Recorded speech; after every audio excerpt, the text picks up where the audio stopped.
আসসালামু আলাইকুম রহমতুল্লাহি ওবরকাতুহু। সম্মানিত দর্শক, ভারত এবং পাকিস্তানের মধ্যে যে যুদ্ধ, এই যুদ্ধের পরিণতিতে দেশ হিসেবে আমরা মারাত্মক ক্ষতির মধ্যে পড়ব, এতে কোনো সন্দেহ নেই। কিন্তু যারা রাজনীতি করছেন, এখন যারা ক্ষমতা আছেন, ডক্টর মোহাম্মদ ইউনূস তিনি, বিএনপি এবং শেখ হাসিনা এবং আওয়ামী লীগ, এই ৩টি রাজনৈতিক দলই কিন্তু এই যুদ্ধের সময় সর্বাধিক তারা লাভবান হবেন যদি তারা এই সময়টিতে তাদের যে কৌশল, সমর্থন, কার্যক্রম এগুলোকে একটা ধারাবাহিক অবস্থানে তারা নিতে পারেন। আবার ঠিক উল্টো, যদি তারা এই সময়টিতে ভুল করেন, ভুল করার ফলে এখানে মারাত্মক বিপদ এবং বিপত্তিতে তারা পড়বেন। অনেকে ক্ষমতা হারাবেন, অনেকের রাজনীতি বহুদিনের জন্য বন্ধ হয়ে যাবে। নেতিবাচক ইতিবাচক দুটো দিকই রয়েছে। তো আজকের এই ভিডিওতে আমরা কেবলমাত্র এই যুদ্ধের ফলে শেখ হাসিনা এবং আওয়ামী লীগ তার জন্য কি শুভ পরিণয়, শুভ পরিণতি, পরিণয় বললাম যে ক্ষমতার সঙ্গে বাংলাদেশের সঙ্গে তার যে একটা দূরত্ব তৈরি হয়েছে, এই পরিণয়টা আবার কি করে শুরু হতে পারে, বা তার ভবিষ্যৎ কি এই যুদ্ধের ফলে, কি ভালো হতে পারে, কি মন্দ হতে পারে, ইত্যাদি নানা বিষয়গুলো নিয়ে মূলত আলোচনা করব। বিষয়গুলো খুবই স্পর্শকাতর, খুবই স্পর্শকাতর। অনেক বিষয় হয়তো জানি, অনেক বিষয় অনুমান করতে পারি যে এখানে এই জিনিসগুলো হচ্ছে।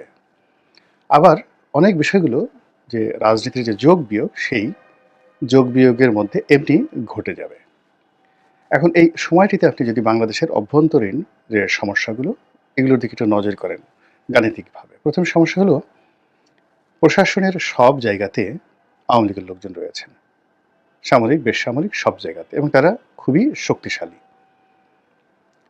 অর্থনীতির সব জায়গাতে আওয়ামী লীগের লোকজন, তাদের হাতে অর্থনীতি, এবং তারা খুবই শক্তিশালী পলাতক, এবং তারা তাদের সেই অর্থনৈতিক কর্মকাণ্ড বন্ধ করে রাখার কারণে বা তারা ক্ষতিগ্রস্ত হওয়ার কারণে, কিংবা যারা অর্থনীতি চালিয়েছেন বা চালাচ্ছেন এখনো পর্যন্ত আওয়ামী লীগের লোক, যে কোনোভাবে হোক, তাদের রং পাল্টে ভুল পাল্টে, তাদের কারণে পুরো অর্থনীতিটা বেসামাল, অস্থির, নিয়ন্ত্রণহীন হয়ে পড়েছে। প্রশাসন আমরা গত ৯-১০ মাসে এখন পর্যন্ত সোজা করতে পারিনি, এবং এদের সবারই বিভিন্ন রকম গ্রুপ আছে। মানে আওয়ামী লীগের যারা কোলাবরেট ছিলেন বা আছেন এখন পর্যন্ত, তারা সবাই ফেসবুক বলেন, তারপর হোয়াটসঅ্যাপ বলেন, ভোটিম বলেন, নানা রকম যে গ্রুপ আছে দেশে বিদেশে, তারা নিয়মিত একে অপরের সঙ্গে যোগাযোগ করে এই সরকারকে বিব্রত করার জন্য তারা চেষ্টা চালাচ্ছেন। This is the reality of the ground. ২ নম্বর হলো যে শেখ হাসিনাকে ক্ষমতায় আবার বসানো, এটার জন্য ভারত প্ল্যান এ, যে শেখ হাসিনা এবং আওয়ামী লীগ একেবারে বাংলাদেশে ক্ষমতায় বসাবে, এটা ওপেন সিক্রেট। এবং শেখ হাসিনার সঙ্গে নরেন্দ্র মোদীর নিয়মিত যোগাযোগ, এবং কৌশলগতভাবে অজিত দোভাল, যিনি ভারতের পররাষ্ট্র মানে প্রতিরক্ষা উপদেষ্টা, সবচেয়ে ক্ষমতাধর ব্যক্তি নরেন্দ্র মোদীর পর, তিনি যে কথাগুলো বলছেন, কাজ করছেন, যা কিছু করছেন, এবং শেখ হাসিনার সঙ্গে তার একটা নিয়মিত যোগাযোগ, এবং শেখ হাসিনার যে টোন পরিবর্তন হচ্ছে, কথার বার্তার পরিবর্তন হচ্ছে, এবং তিনি যে কর্মকাণ্ডগুলো করছেন, অর্থাৎ বক্তৃতা দিচ্ছেন, ঝটিকা মিছিল করছেন বাংলাদেশে, তারপর তার যে অ্যালাইড গ্রুপ রয়েছে, দাবিদার গ্রুপ রয়েছে, সবার সঙ্গে কিন্তু বিভিন্ন স্তরে যেখানে তিনি দরকার তিনি যোগাযোগ করছেন, যেখানে তার নেতাদের মাধ্যমে যোগাযোগ করলে ভালো হয় সেটা করছেন। এরকমভাবে নানাভাবে তিনি তার কাজকর্মগুলো করে যাচ্ছেন। দ্বিতীয়ত হলো যে একটা প্ল্যান বি করা ভারত, অর্থাৎ আওয়ামী লীগকেই ক্ষমতায় বসানো হবে। তো সেখানে অনেকটা সেই যাকে বলা হয় এরশাদকে ক্ষমতায় আনার আগে যেভাবে বিএনপিকে ক্ষমতায় আনা হয়েছিল ওইরকম, অর্থাৎ এখন যারা আছে তাদের সঙ্গে একটা নেগোশিয়েট করে, বা আগামীতে যারা আসবে তাদের সঙ্গে একটা নেগোশিয়েট করে আওয়ামী লীগকে একটা স্পেস দেওয়া।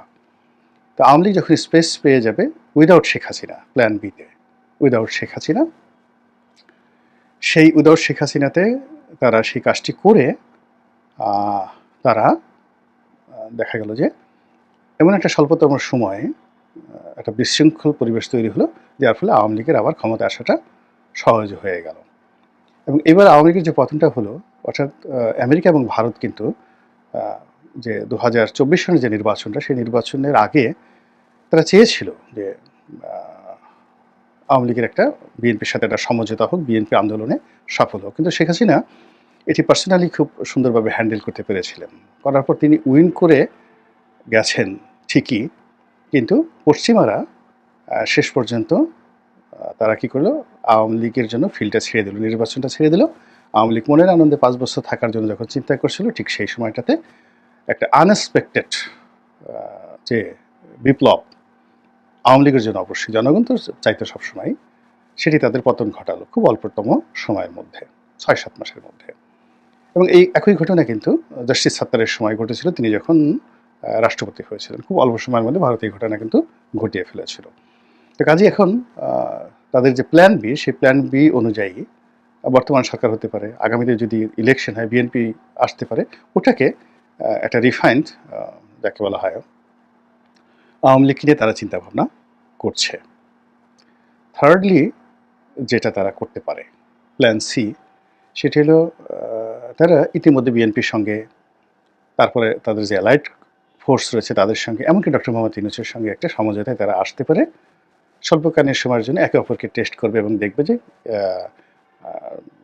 তাদের দাবি দেওয়া পূর্ণ হয় কিনা। এবং এই কাজে যে ভারত সরকার এবং বর্তমান সরকার কাজ করছে, বিএনপি কাজ করছে, জামাত কাজ করছে, দিল্লি কাজ করছে, এটা এখন ওপেন সিক্রেট। দেখুন, প্ল্যান এ, বি, সি, এবং সেখানে এতে কিন্তু এখন স্টিল শেখ হাসিনা রয়ে গেছে। চতুর্থ অপশন যেটি, সেটি হলো তারা এখানে যদি ইন্টারভেনশন করে, অনেকটা সেই হায়দ্রাবাদের মতো, যেটার ভয় আমরা 1971 সন থেকে এখন পর্যন্ত আমাদের এই তাড়িয়ে বেড়াচ্ছে গত সে 54 বছর ধরে, যে এটাকে একটা সিকিম বানানোর জন্য, এটাকে একটা হায়দ্রাবাদ বানানোর জন্য, এটাকে একটা কাশ্মীর বানানোর জন্য ভারত যদি এখানে ইন্টারভেন করে, সার্জিক্যাল অপারেশন চালায়, তারপরে এখানে সৈন্য সমাবেশ করে, আমরা আসলে কী করব, আমাদেরকে কে রক্ষা করবে, এই বিষয়গুলো নিয়ে কিন্তু আমাদের দেশে একটা ভয় আছে। আর যে ভয়গুলো এখন সেই ভারত পাকিস্তান যুদ্ধের সময়টিতে, এই ভয়গুলো কিন্তু প্রবল থেকে প্রবল আকার ধারণ করেছে। এখন আমরা অন্যান্য অপশনগুলো নিয়ে আগামীতে আলোচনা করি। এখন প্রথম অপশন যেটা ভারতের প্ল্যান এ। তো প্ল্যান এ অনুযায়ী যদি এই যে যুদ্ধকালীন এই সময়টিকে শেখ হাসিনা, আওয়ামী লীগ এবং ভারত তারা তাদের পক্ষে ব্যবহার করতে চায়, তাহলে কিন্তু গ্রাউন্ড আলটিমেটলি রেডি হয়ে আছে। আপনারা লক্ষ্য করছেন যে আমাদের জনগণ তাদের যে আবেগ, এটা শতভাগ পাকিস্তানের পক্ষে, এবং এই পাকিস্তানের যে আবেগ, এই আবেগ সরকার রেসপেক্ট করতে বাধ্য। কেন, যারা এই আবেগ দেখাচ্ছেন তাদের যে পলিটিক্যাল যে লিডারশিপ, সেই লিডারশিপের সঙ্গে বর্তমান সরকারের একটা আত্মিক সম্পর্ক রয়েছে ইসলামপন্থীদের সঙ্গে। কিছু কিছু ইসলামপন্থী দল রয়েছেন, তারা হয়তো এই জিনিসগুলোতে জড়াতে চাচ্ছে না, কিন্তু জনগণের আবেগের কাছে তারাও নীরব থাকতে বাধ্য। ফলে কী হচ্ছে, ইসলামাইজেশন, তারপরে মুসলিম মিলিটেন্সি, অর্থাৎ মুসলমানদের যে জঙ্গিত্ববাদ, এবং এই যে বাংলাদেশে একটা উগ্রবাদ, ভারত বিরোধী উগ্রবাদ তৈরি হচ্ছে, যারা কিনা প্রো পাকিস্তান ফোর্স, এটাকে বিশ্বের সামনে তুলে ধরা ভারতের পক্ষে কোনো সমস্যাই নয়। এবং ভারতের যে সংবিধান বা অভ্যন্তরীণ যে তাদের যে সেন্টিমেন্ট, সে অনুযায়ী তাদের নিরাপত্তার জন্য তারা যদি হুমকি মনে করে, তারা যে কোনো দেশে আক্রমণ চালাতে পারে। বিশ্বের দুটো দেশে এই ধরনের নিয়ম রয়েছে, একটা হলো ভারতের আর একটা হলো ইসরায়েলের।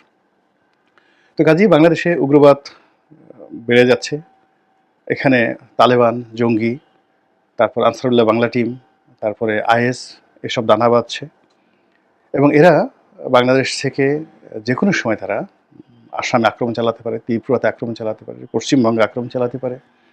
এবং ইতিমধ্যে এমন কিছু ঘটনা আমাদের দেশে ঘটেছে, যেগুলোর ভিডিও, অডিও ফুটেজ, যেগুলো অ্যাক্টিভিটিস, এগুলো নেহায়েতই অতি উৎসাহ করে অনেকে অনেক কাজ করেছেন।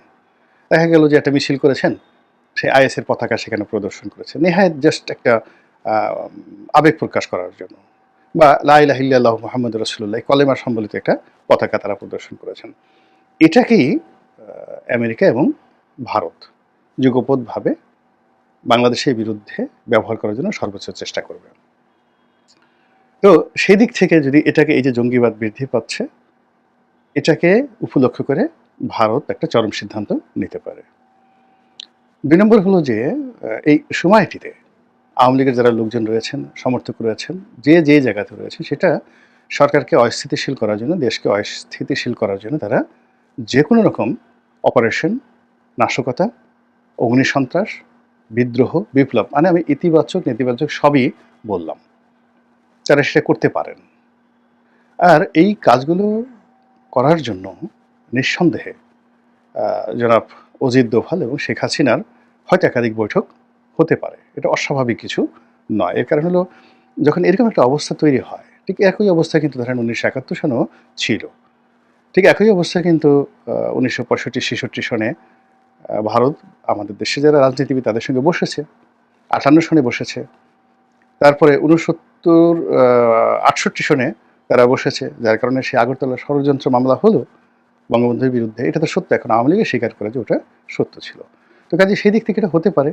আর যা কিছুই হোক না কেন, প্ল্যান এ যদি আবার কোনো মতে ভারত এখানে প্রতিষ্ঠিত করতে চায়, কি যে একটা রক্তগঙ্গা, কি যে একটা অস্থিরতা, কি যে একটা ভয়াবহ ভয়ানক অবস্থা তৈরি হয়ে যাবে বাংলাদেশে, কল্পনাই করা যায় না। একটু দেখবেন যে পান থেকে চুন খসলে লক্ষ লক্ষ আওয়ামী লীগের যে লোক ১৫ বছর আপনাদেরকে শাসন করেছে, জুলুম করেছে, অত্যাচার করেছে, তারা তাদের আসল মুখোশ নিয়ে যখন বের হয়ে আসবে, তার সামনে ১৫ বছর যারা নির্যাতিত হয়েছে ১৫ সেকেন্ডও টিকতে পারবে না। কাজেই সাধু সাবধান।